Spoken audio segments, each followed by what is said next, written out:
Hey everybody, Andrew Byer here with the Buyer Advantage Group podcast powered by Click and Close Mortgage. We're here just like every week with one of our Rockstar realtors. This week it's Gregory, aka Greg Schillinger from Portland, Oregon. He's doing big things out there. We've been talking for a few months, and again in a difficult market, he, when I tell you guys, is putting up insane numbers. I mean, insane numbers, what you would think three or four people are doing. So I'll give you a second, Greg, to introduce yourself. Nice to see you, sir. Thank you for everything. Yeah, my name's Greg. I'm in Portland, been here 30 years, so not quite an Oregonian. I'm a Western New Yorker from Buffalo, New York, Wow. displaced like a lot of us are. Right? Yeah. Rent got too high there, and then he just followed you across the country, right? Man, well, snow didn't, thankfully, right? Yeah, 100%, No 100%. shoveling, thank you. Right? So I know, man, you have an interesting background because you weren't always in real estate, man. So let's share with everyone, what was Greg before he became a rock star realtor? Yeah, that's a good. Well, I've been a lot of things, thankfully, and I have moved all the way across the country in several different cities. But I started out as a restaurant guy working at Wendy's, of all Wow. places.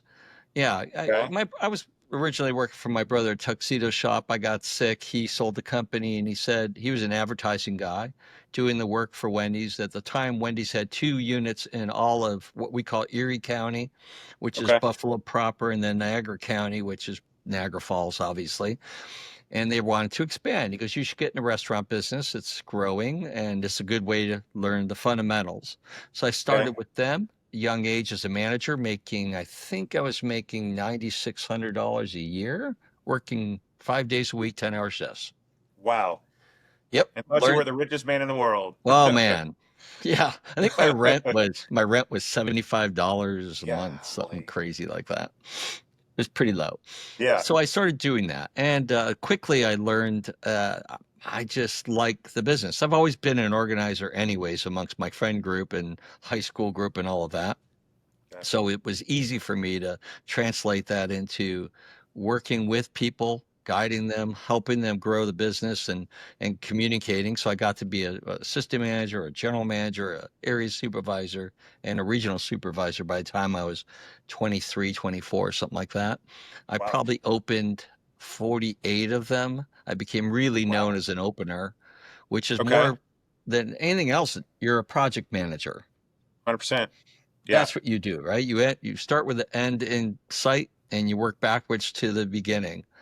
And I learned Wow. the concepts of that, the disciplines of that, and it really did me well. So I started doing that. I got recruited by another company, TGI Fridays, when they were still a huge outfit. Of course, their home base was outside of Dallas, Yeah. Yeah. and they had 125 restaurants. They were the first Fern Bar restaurant in the country that everything was made from scratch in that restaurant.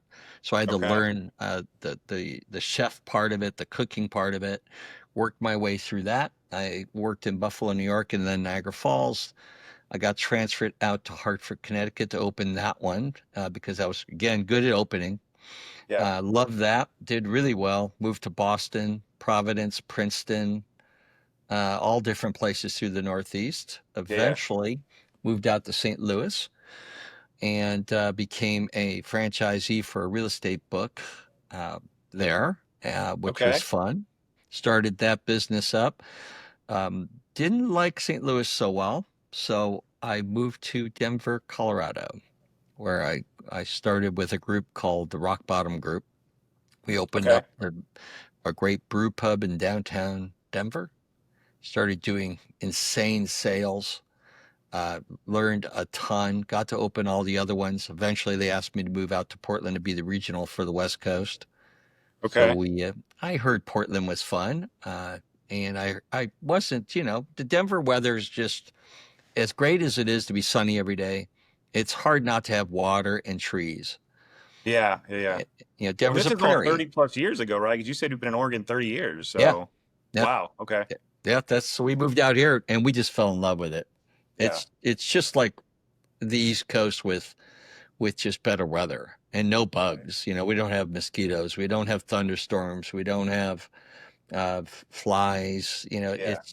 and the summers are the best in the country. It's unbelievable. And Yeah. I'm further north than Buffalo, but I can still play golf every week of the year. Man, I'll tell you, like I said, we did a road trip through Portland and just like the waterfall trails and all that stuff that's right outside of the city. Mhm. It's insane, man. It's insane that you can basically drive 15 minutes and be in God's country Oh and my then be God. right back in the middle of the city and always have that mountain view. I mean, I agree. Yeah, 20 minutes from here, I can go and hang out in some of the best vineyards in the country. Wow. I mean, Yeah. it's just spectacular, and rolling hills, and then you get the ocean's an hour away, and the mountain is an hour away, the high Yeah. desert Yeah. 2 hours away, the gorge Yeah. is a half hour away.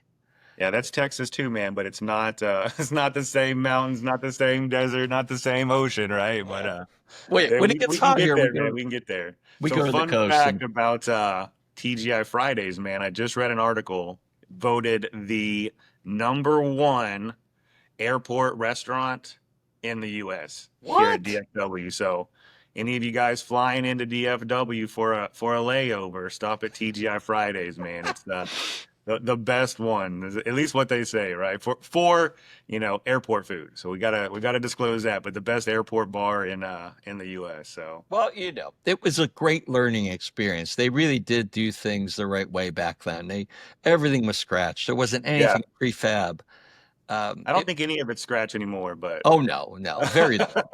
They're very little. It's nice. all frozen and reheated, pretty much. So craziness of fast food, Yep. then restaurant, then your own kind of pub, brewery, all that good stuff. Yeah. So craziness, Yeah. right? Just constant craziness, working all the time, Yeah. in the service industry, high turnover, all that good stuff. So you had to deal with that. Real estate is also something that I think crazy people have to get into, right? Not everybody is built to be a realtor or a loan officer, right? Because if you're a realtor, nobody's writing you a check. Nobody's normally bringing you business, right? Mm-mm. Unless you're out there making the phone calls, making the connections, meeting the right people, you're going to drown, right? Right. So, why real estate? What got you into the crazy world of real estate? Well, 5 years ago, I was doing restaurant consulting after I sold my restaurants and had helped others around and did some crazy stuff. Yeah, And it was fun. I've always helped people out. All my managers became owners through the restaurants that I owned eventually.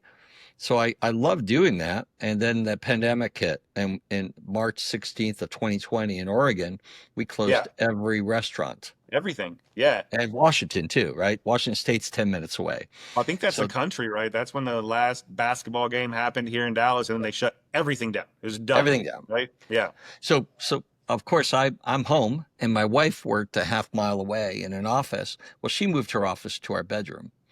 Okay. So because she could, right? So she works for a 100%. logical position, which is I guess you would call it a Google Ads company, but they all do digital marketing for all kinds of businesses, business to business. So she makes calls to people, she helps them out.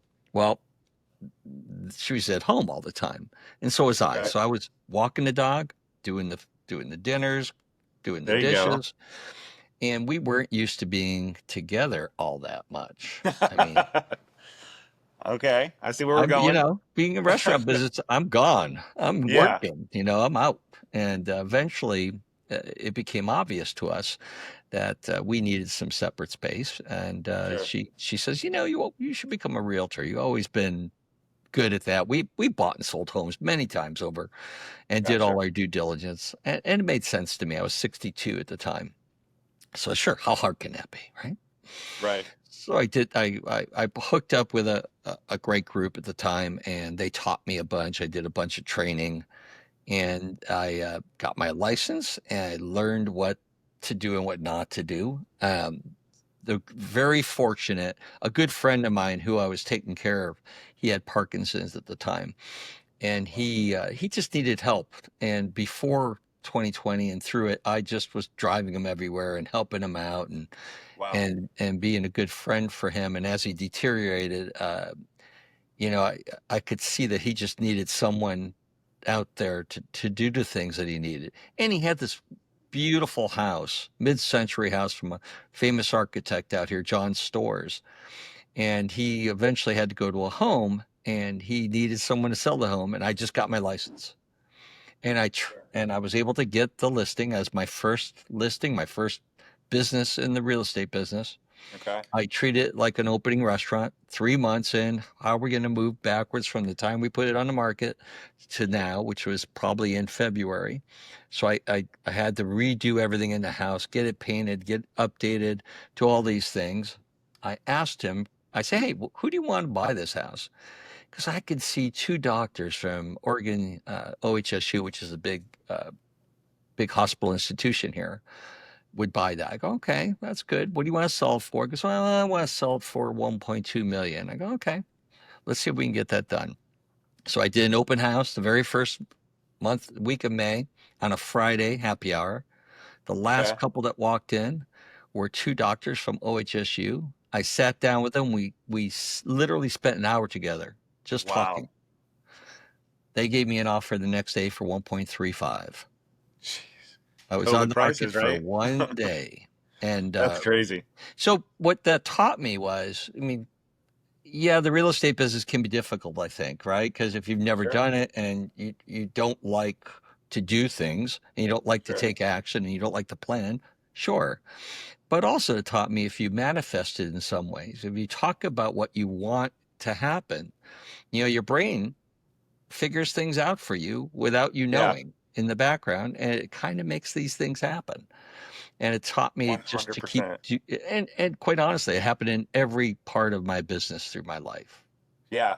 No, I think mindset is probably the biggest obstacle a lot of people have, right? And there are unfortunately lots of people with limiting mindsets and limiting beliefs.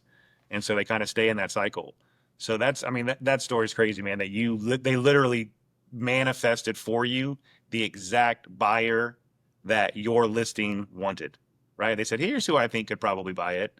That's crazy. So I want to put this in perspective though, guys, because Greg, you're a humble man. You're not going to say it, but 5 years ago in COVID, he started as a realtor, went through that Three market. years ago. 3 years ago. Wow, 3 years ago. Okay. Started in real estate and is now in probably one of the toughest times for loans and interest rates and all that good stuff that we've seen in the past 10 years. Right. And he's doing 20 plus a year. So, any realtors out there listening, call Greg, get his advice, follow his plan. I think he needs to write a book about manifesting things because I really do think that's a powerful thing, man. And you're 100% correct. I have to give all the credit to my wife because she, starts every day with writing down intentional things. What are the 3 things today that I need to be intentional about? Right. And it can be selling this house. It can be as simple as I need to pray for this person because of Parkinson's or whatever illness they have. Right. I need to put some time into manifesting some good stuff for this person. So, uh, tell me about that with you, man. What are you intentional about each day to make you so successful? It comes down, and I've taken seminars, I've read books, I've given seminars, I've been a teacher a large Wow. part of my life, and really all I focus on is what I want to do and what I can do, not what I can't do.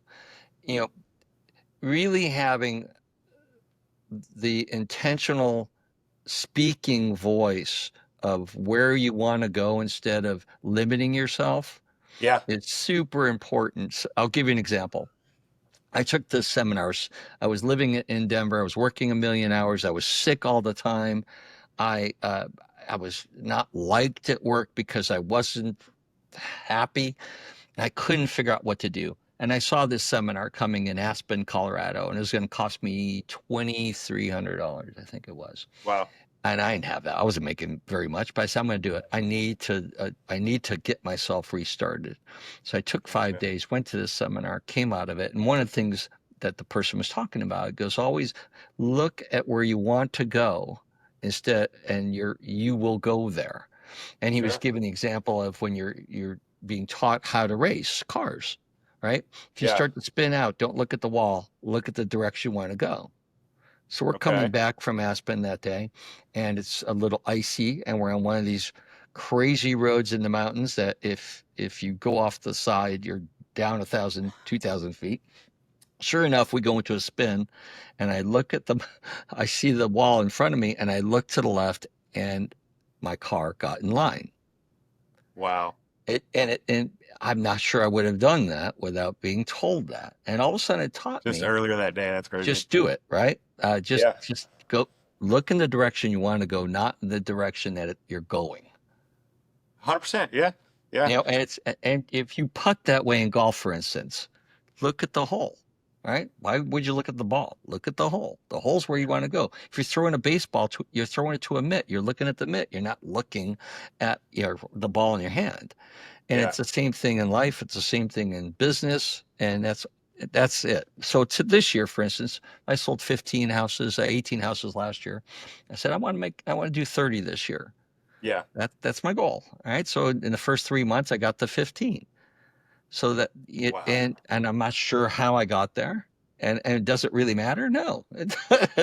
You're And, doing it, right? right. And I think it's because in all of the things I've ever done, I've said yes.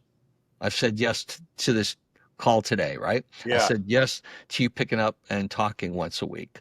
Yep. And Yep. all the greatest things in my life have happened because I said yes, 100%. 100%, without man. expectation, by the way. Yeah. Yeah. It's funny, man. You're making my wife right in everything that she said. She's a neuro-linguistic practitioner, right? And I took two neuro-linguistic programs. so that's what I wake up to every day, just so that you know. So you're talking about your wife in your bedroom and all that. That's what I wake up to. And it's like I'll say something and she'll turn it around and I'm like, you know what? You're right. It's what you say, right? I need to phrase it this way because it's a more of a positive spin on it, right? Because anything that you look at in life, even if it's a negative thing that happens, you can learn from it and you can build on it, right? So do you sit there and get down about it, or do you move forward and use intentional words to correct where you're at, right? Well, Right? one of the things NLM will teach you, um, NLP will teach you, is how you would approach your children, right? Yeah, When I grew up, my dad was, "Hey, don't get in an accident," right? Which is the worst thing because your brain doesn't hear "don't," it only hears "accident," exactly. right? 100%. But if you said to them, "Hey, please be careful out there, go slow," 100%. Yeah. careful and slow are now planted in your brain instead of the "don't" and Uh-huh. the Yeah. accident. So it's all about that, and that's the intentionalness of how we speak. Yeah. Yeah. But if you get really into it, right, it's what happened to your dad in his life that's what he thought, right? Why Yeah, was he nobody's worried teaching about them. why was he worried about an accident, right? Like something happened at some point that put that impression in his head, right? Like that's Well, sure. I mean, he was a World War II veteran. He was shot twice in a prisoner of war for 6 months during wow. Battle of the Bulge at the age of 17, for goodness sake. So, there's no relation between what I Yeah. went through at That's 17, right? Playing foosball and hanging that's out for and next drinking. week, man. We'll have you on. I want to hear that story because I'm a history buff, man. I majored in history. I have a degree in history that I've never ever ever used. So He has the craziest story you are ever going to hear about someone okay. being a prisoner of war. We'll talk about that on Monday. You got it.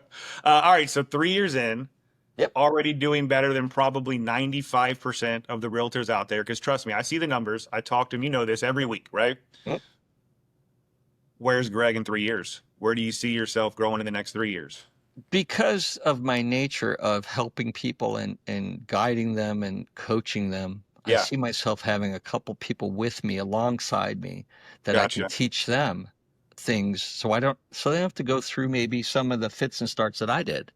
Sure. Um, I'm always going to, my nature is to go along in every pass. I'm not a down and out kind of Yeah, yeah, guy, yeah, right? But that doesn't do well in business sometimes. So you kind of have to take the short gain every once in a while to get to the point where you can, get to the long pass. yeah. So I would let, my nature is to grab a couple people, bring them alongside the ride for me, help them out, see them grow. Sure. And then, and of course, if that happens, rising tides lift all boats, right? Yeah, And yeah. that's truly what I believe. My staff at all my restaurants were always the best, the brightest, the smartest. And if I Wow. helped them do well, the restaurant did better. Yeah, 100%. Well, it's the same in real estate, right? You get people, of course, that they have to have that same work ethic as you. They have to be like-minded, like-hearted, all the good things. But once you find that alignment, I mean, it's only going to make your business grow and hopefully make you work a little bit less, right? Let them learn, Yeah. build, and then you can kind of make that passive money, Yeah. just share the wisdom, right? Yeah, I mean, it's a funny thing. Everybody, people always said, well, you're a good manager. And I never thought of myself as a manager because if I had to manage you, I failed.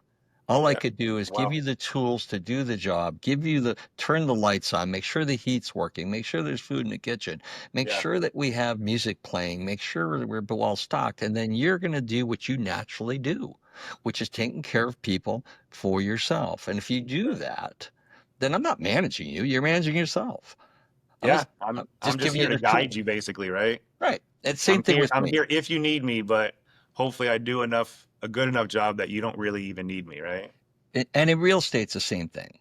Yeah. I am not, we don't sell anybody a house because I don't own the house. It's not Sure. my inventory.